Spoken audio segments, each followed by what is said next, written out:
सभी प्रभु प्रेमियों को मेरा प्यार भरा राधे राधे।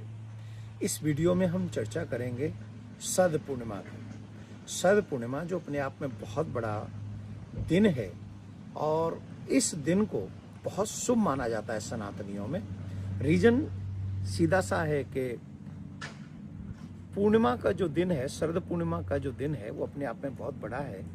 चंद्रमा जो है पृथ्वी के सबसे ज़्यादा करीब होता है और इस दिन शरद पूर्णिमा की रात्रि में जो भी लोग खीर बनाकर चंद्रमा की छांव में रख देते हैं और सुबह उसको प्रसाद के रूप में ग्रहण करते हैं, तो ऐसी मान्यता है कि उस खीर को अमृत तो प्राप्त होता है।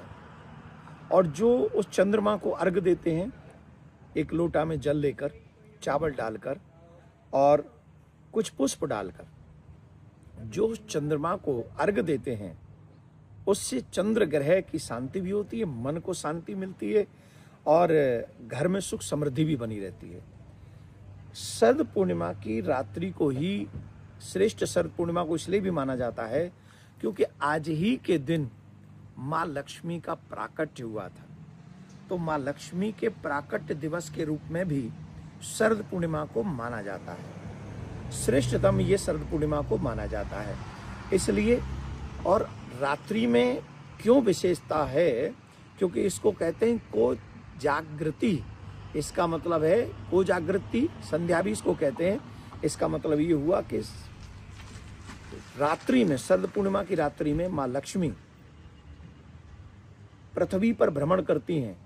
ये देखती हुई को जागृति माने कौन जाग रहा है, और जो उस रात्रि में जागरण करके, कीर्तन करके, जो अपनी उस रात्रि में जागरण करते हैं, माँ लक्ष्मी की कृपा उनके ऊपर होती है। इसलिए प्रिया कांजू के मंदिर में तो आप सबको पता ही है कि रात्रि में कीर्तन होता है पूर्णिमा पर। तो जो उस दिन रात्रि पर जागरण करते हैं, माँ लक्ष्मी की कृपा उन पर होती ही होती है। अन्य भी तुलसी महारानी को भी लक्ष्मी का ही रूप माना जाता है। उस दिन महारानी लक्ष्मी, तुलसी देवी को भी पूजन करना चाहिए और चंद्रमा को अर्घ देना चाहिए, लक्ष्मी नारायण की पूजा करनी चाहिए। और हमारे वृंदावन के विषय में तो कहते हैं, आप सभी जानते हैं कि हमारे वृंदावन का चंद्र तो श्री कृष्ण है और उन कृष्ण चंद्र की रासलीला भी ब्रज में जो महारास लीला हुई, काम को परास्त करने वाली, वो भी शरद पूर्णिमा की रात्रि में हुई। तो आप सभी भक्त प्रेमी शरद पूर्णिमा पर जागरण भी कर सकते हैं, भगवान का भजन कीर्तन कर सकते हैं, लक्ष्मी माँ का पूजन कर सकते हैं, चंद्रमा का पूजन करें, लक्ष्मी नारायण का पूजन करें, तुलसी का पूजन करें और अपने मंदिर में दीप दान अवश्य करें। और इससे आपके घर में सुख शांति समृद्धि आएगी, इसमें कोई संशय नहीं है। और ये शरद पूर्णिमा 6 अक्टूबर को हम सब मनाएंगे। आप सब प्रेम से प्रिया कांजू का स्मरण कीजिए।